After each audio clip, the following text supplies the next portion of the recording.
మీ business ఏదైనా మీ ఊర్లో promotion చేయాలంటే అది సుమన్ టీవీతోనే సాధ్యం. ఇప్పుడే సంప్రదించండి. నమస్తే, welcome to Suman TV Nizamabad ఆధ్వర్యంలో ఒక ఫ్రీడమ్ ఫైటర్ని అయితే మనము ఇంట్రడ్యూస్ చేసబోతా ఉన్నాము.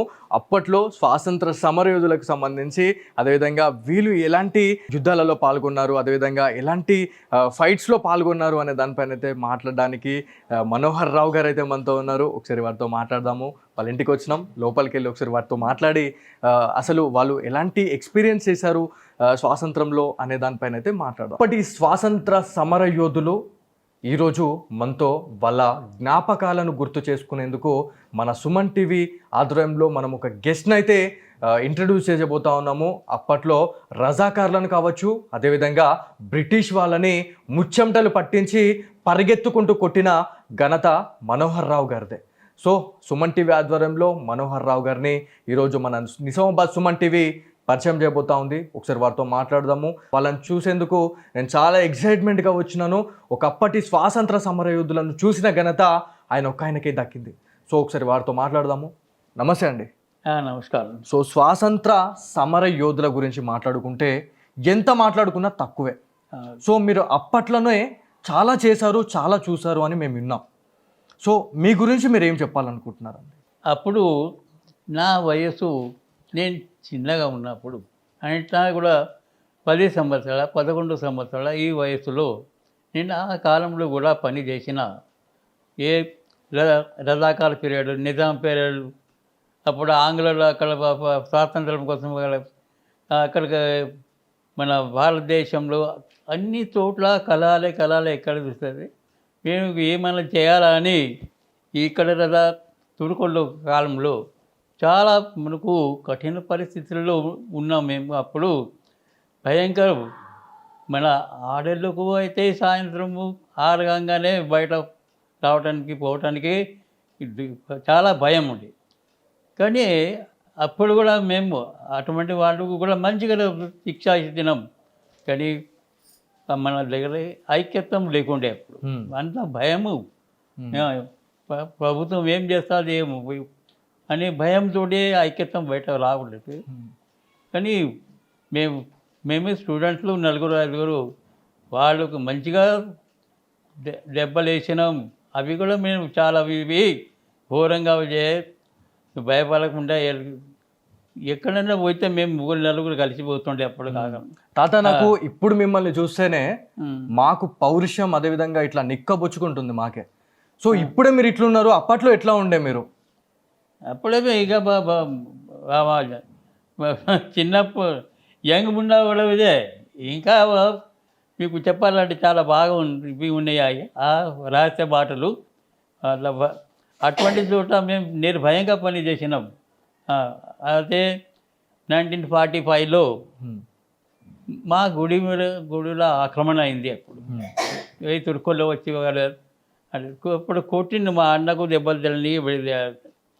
కానీ మేము కూడా చిన్నగా ఉన్నప్పుడు వాళ్ళకు ఎలా కొట్టేందుకు ముంగట చెప్తుండే. అది ఇట్లా చేసి మా గుడిలోకి వెళ్ళిపోయినాక వాళ్ళు తుడుకుంటూ రజాకారు, అరే नहीं महाराज गलती నేను ముంగటకు పోయి అప్పటి నుంచి చిన్న క్యా గల్తీ हमको मारते क्या ऐसा అరే వచ్చి నేను మారితే అంటే సంజాన్ చేయాలి కొట్టుండే. కానీ మాకు స్కూల్లో కొట్టిండ్రు పిల్లలు, తుడుకొల్లే పిల్లలు. అంటే స్కూల్లో కొట్టిరా? మీకు స్కూల్లో జరిగింది ఇన్సిడెంట్? స్కూల్లోనే. మరి అట్లా జరిగినప్పుడు మీరేం చేశారు మరి? మేము జరిగిన అప్పుడు మేము కూడా వాళ్ళకు తలుపులు వేసినాం అంట. కానీ వాళ్ళ పీరియడ్ ఉండే అప్పుడు. అది దాని తర్వాత ఒక 3-4 నెలల తర్వాత పోలీస్ సెక్షన్ అయింది.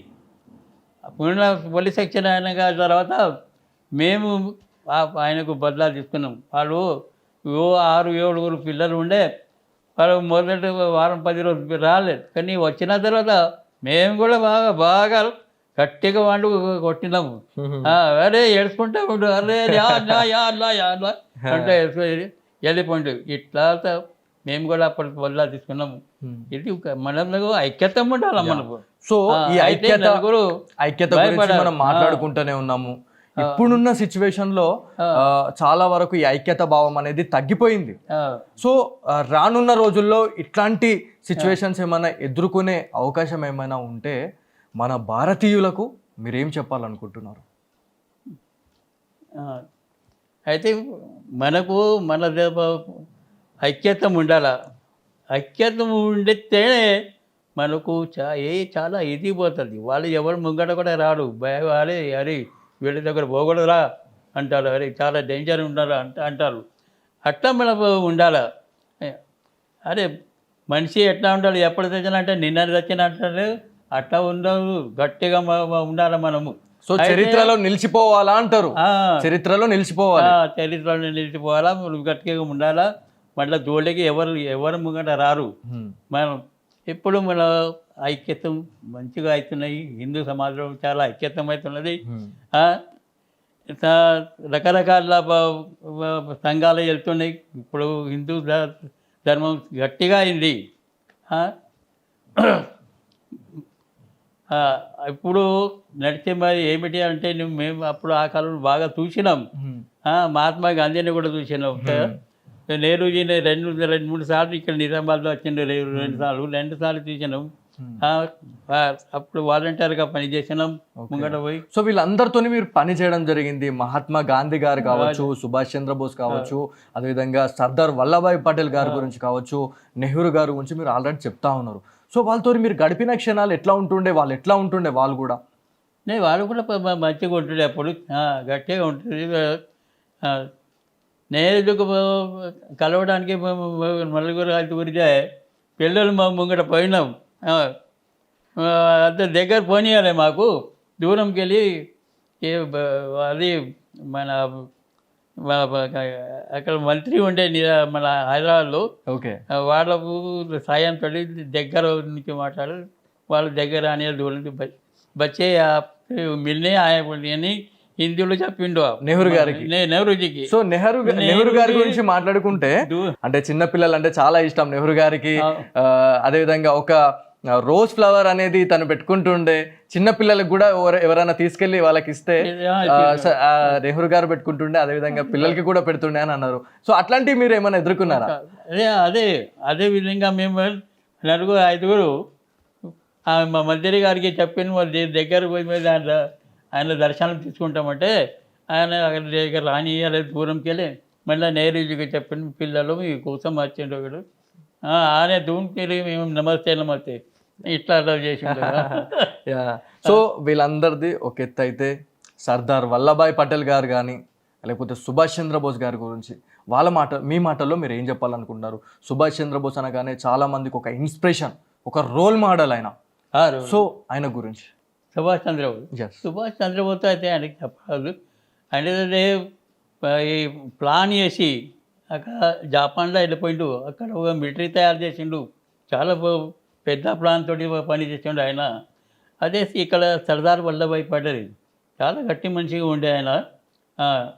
ఆయన ఉన్న మట్టుకే అందరి రాజ్యాల్లో ఏకతంగా ఆయన మా నిజాం నేను ఇండిపెండెంట్గా ఉంటాను అని ఒకటి. అయితే మళ్ళీ ఇక్కడ అందరికీ చంపాలని డేట్ ఫిక్స్ అయింది. అప్పుడు సర్దార్ వల్లభాయ్ పటేల్ లేదు 3 రోజుల్లో అక్కడ క్యాప్చర్ చేయాలి పోలీస్ యాక్షన్. అయితే జేఎన్ చౌదరి అనే ఉండే పెద్ద ఆయన ఆ పార్టీ అక్కడి నుంచి ముందు చేరింది హైదరాబాద్లో. 3 దిక్కుల నుంచి 3 జెండర్స్ని పంపిండు. అయితే ఏదో తుర్కుల్లో వాళ్ళు ఏమైనా వాళ్ళు హిందువులు ఏం మాతో యుద్ధం చేస్తారు, వాళ్ళకు ఏం గుర్తు అని 3 రోజులు కొత్త హైదరాబాద్లో క్యాప్చర్ అయినాక అప్పుడు కొట్టుడు చంపుడు ఇప్పుడు బద్మాషులు ఉండే తుర్కోళ్ళు కొన్ని పారిపోయిండు, కొన్ని బాగా మొదటిసారి చంపేసిండు. అప్పుడు చాలా మంచి అని ఇప్పుడు కూడా జవహర్లాల్ మన సర్దార్ భాయ్ వల్లభాయ్ పటేల్ తరంగా వేరే గ్రామంతి ఉండాలా, ప్రతి దగ్గర ఉండాలి, ప్రతి ఒక్కరు అట్లా తయారు కావాలి. అయితే మన దేశం గృహమంత్రి అంటే గట్టి మనిషి కావాలి. అవునవును, అయితేనే మనం ముంగడ ఉంటాం. ఇప్పుడు వేరే రాష్ట్రాలు చూడ వాళ్ళు ప్రెసిడెంట్ మాట్లాడుతున్నారు, మీరు ఎవరైనా చేస్తే మేము పక్క బాంబు అంతా నాశనం చేస్తామని ధమ్కి ఇస్తారు. అట్లాంటి మంచి కావాలి మనకు. అట్లా ఉంటేనే దేశం నడుస్తుంది, దేశం ముంగట వస్తుంది. ఇప్పుడున్న సిచ్యువేషన్లో చాలా వరకు మనం చూస్తూనే ఉన్నాం. గతంలో మీరు చూసిన వాటి గురించి మాట్లాడుకుంటే రజాకార్ల పాలన అనేది మీరు చూసారు, మీరు విన్నారు, మీరు అనుభవించారు కూడా. కానీ మా జనరేషన్, ఇప్పుడున్న జనరేషన్లో అసలు రజాకార్ల పాలన అంటే ఏంది, అసలు ఏంది అనేది కూడా చాలామందికి తెలియదు. ఒకప్పుడు ఆడవాళ్ళను అర్ధనగ్నంగా వాళ్ళు బతుకమ్మలు ఆడిపించారు, చాలా చిత్రహింసలు చేశారు అనేది ఎంతవరకు కరెక్ట్? ఇది నిజమేనా లేకపోతే ఇదేమన్నా రూమరా? నిజమే, ఇదే నిజమే. బతుకమ్మ ఆడిపించిండు, అర్ధ నగల ఇది నిజమే.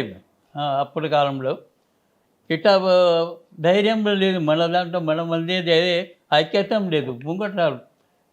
ఇప్పుడు ఈ కాలంలో చూడుదా మన తురుకోళ్ళు ఇక్కడ వాళ్ళు ముఖం మీద మాట్లాడుతారు మన మోదీ మీదకే. అయితే హమ్ నేను ఈ కానూన్ అనుకో నాకు దురది ఇష్టం పోతుంది. అట్లా అప్పుడు చెప్పేటోళ్ళు ఏవో లేరు. అట్లా చెప్తామని వెంటనే 2 రోజులు ఖతం చేస్తుంటారు బాయ్. ఇప్పుడు చూడ వాళ్ళు ఎట్లా ముంగట వస్తారు. ఐక్యతం ఉన్నది ముందు మన ఐక్యతం ఉండాలి, అయితేనే దేశం ముంగట పడుతుంది. ఇవన్నీ చూసారా మీరు? ఈ బతుకమ్మ ఆడిపించినప్పుడు ఇట్లా ఆ మహిళలతోని వాళ్ళు అసభ్యంగా ప్రవర్తించడం, సో ఇట్లాంటి అన్ని చూసిన తర్వాత మీకేమనిపించింది? వాళ్ళని తరిమి కొట్టిన సిచ్యువేషన్స్ ఏమైనా ఉన్నాయా? చూసాను, ఇట్లా జరిగినాయి, చూసినాం, విన్నాం. తర్వాత మంచిగా కొట్టడం వాళ్ళకు. తర్వాతనే మంచిగా కొట్టి వాళ్ళకు మళ్ళా మీద ఆడల మీద కండు ఎక్కకుండా అట్లా గట్టిగా ఇవి చేసినాం. మన పిల్లలు కూడా చాలా అప్పుడు తయారైండ్రు. ముంగట వచ్చి అరే ఎక్కడ పోయినా మన 4-5 ఎవరి మనకు కొడితే మనం కూడా దాంట్లో కొట్టాలి, వాళ్ళు ఒక దెబ్బ కొడితే మనం 4 దెబ్బలు కొట్టాలి. ఇట్లా ఐక్యతం జరిగింది. తర్వాత మంచిగా అయింది. సో రానున్న భవిష్యత్తు తరాలకు మీరు ఏం చెప్పాలనుకుంటున్నారు ఈ ఐక్యత అనే దాని గురించి? ఐక్యత అనేది మనం వచ్చే భారతదేశంలో ఐక్యతము ఉండి ఆ ఐక్యతంతో మనము ముంగట పడతాము. ఐక్యతం లేకుంటే ముంగట పడము. ఐక్యతం ఉండాలా, కలిసి వచ్చి పని చేయాలా, దేశం కోసం సహాయం చేయాలా. ఏం చేయాలి, మన దేశంకు ఏం సాయం చేయగలుగుతాం ఆ సాయంతో మనం పని చేయాలా. దేశం ఏ పరిస్థితిలో నడుస్తున్నది దాన్ని గుర్తించి మనం కూడా అలాగే ఒక ప్రభుత్వంకు సహాయం చేయాలి. ఇప్పుడున్న సిచ్యువేషన్స్లో మనం ఆల్రెడీ మాట్లాడుకుంటూనే ఉన్నాము. హిందువులపై జరుగుతున్న అఘాయిత్యాలు, మారణకాండ, ఒక హత్య కాండను కూడా మనము బంగ్లాదేశ్లో చూస్తున్నాం.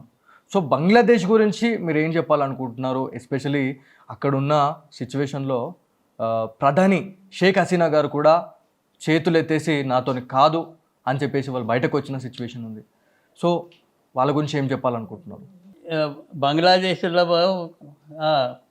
ప్రభుత్వం మారింది, కానీ ఆ కాలంలో ఇందిరాగాంధీ పాకిస్తాన్కి 2 భాగాలు చేసి బంగ్లాదేశ్ ఆజాద్ చేయించింది ఇందిరాగాంధీనే. అటువంటి సేవలు మన హిందువులు వాళ్ళు మీరు రక్షణ చేస్తారా? మనకే హిందువులకు మీరు చంపుతారా? అది అట్లా కాకుండా మనము గట్టిగా పోయి మళ్ళీ మన పోలీసు మన మిలిటరీ వాళ్ళు కూడా నిన్ననే ఖబర్ ఇచ్చిండు బంగ్లాదేశ్లో హిందువులు పోయి చంపుతున్నారు, మీది మళ్ళా దాడి చేయవలసింది మేము. అట్లా చేస్తేనే మీరు మళ్ళా మేము దాడి చేస్తాము, ఈ బంగ్లాదేశ్ ఎక్కడ దిక్కు అక్కడ పారేస్తాము అని గట్టిగా నిన్న జనరల్ చెప్పారు. ఈ మాట మళ్ళా వాళ్ళకు చెప్పింది ఈ మాట. సో మనం చూడొచ్చు, సుమన్ టీవీ నిజామాబాద్ ఆధ్వర్యంలో ఒక ఫ్రీడమ్ ఫైటర్ని అయితే మనం ఇంట్రడ్యూస్ చేయడం జరిగింది. అప్పట్లో వాళ్ళు ఎదుర్కొన్న సమస్యలు, వాళ్ళు ఎట్లా తలొగ్గి నిలబడ్డారు అనే దానిపైన కూడా ఒక ఇన్స్పిరేషన్ వీడియో అయితే మన సుమన్ టీవీ ప్రేక్షకులకు అందింది అని చెప్పేసి నేనైతే అనుకుంటా ఉన్నారు. సో ఇది ఇవాళటి ప్రత్యేక కార్యక్రమం.